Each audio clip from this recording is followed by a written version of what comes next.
Hi, I'm Tom Monroe. I'm the new shoe specialist here at the Palencia Club. I've been doing this for 17 years. I've been around shoes my whole life. I love shoes, and I'm going to take you from the process of taking a shoe from this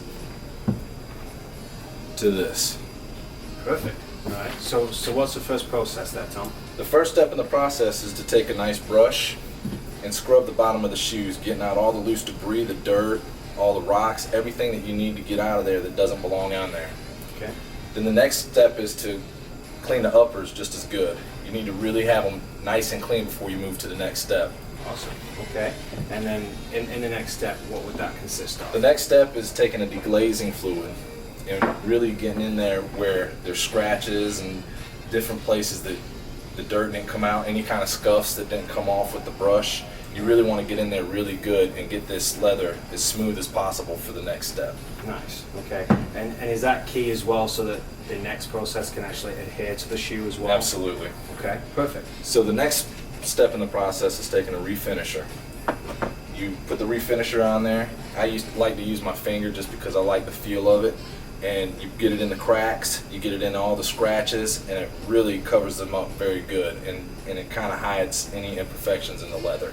Nice. So pretty much you are building the shoe back to a new finish. Absolutely. Basically. Okay, perfect. And then the next step? The next step is to apply polish. Depending on what kind of leather it is, you're going to either use this paste, okay, or you're going to use this cream. Okay. Okay. And what's the difference between the paste and cream? What type of shoes would you use those with? It depends on the pores of the leather. Okay. A very porous leather, you're going to want to use the cream because the cream doesn't go into the pores as much as the paste and stick. Ah, okay. If it's not a porous leather, you'll use the paste. The paste shines better, in my opinion, than the cream. But some shoes you just can't use the paste on. Okay, so dry. So really, it's just key of what type of shoe you use and stuff like that. Okay. And that comes with learning over the years what kind. I can look at a shoe and tell how porous it is. Yeah. Okay. Perfect. The next step is to take it here to the high-speed buffer, and depending on what color you use, okay, or what color the shoe is what color wheel you use. Okay.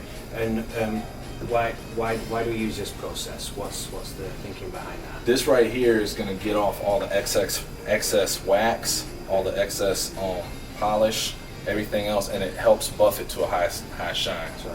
Perfect. And is that the final step, or is there a few different ones? There's a couple more depending on how bad the shoe is. If the shoe's really dry and it really needs to be rich and supple again, I'll add some Lexol to it, which is a leather conditioner. Nice. And that really brings out, some aging in the shoes. It clears that up. It helps get it really supple and nice again. Okay, so it stops them from getting to like this step where it's too firm and you get those cracks. Okay. Well, what happens is some of the people, sometimes they'll play around and their shoes will get wet or they'll get dirty and they'll throw them in the car. And especially here in Florida with the humidity, the heat, the shoes get really dry and they start to dry rot.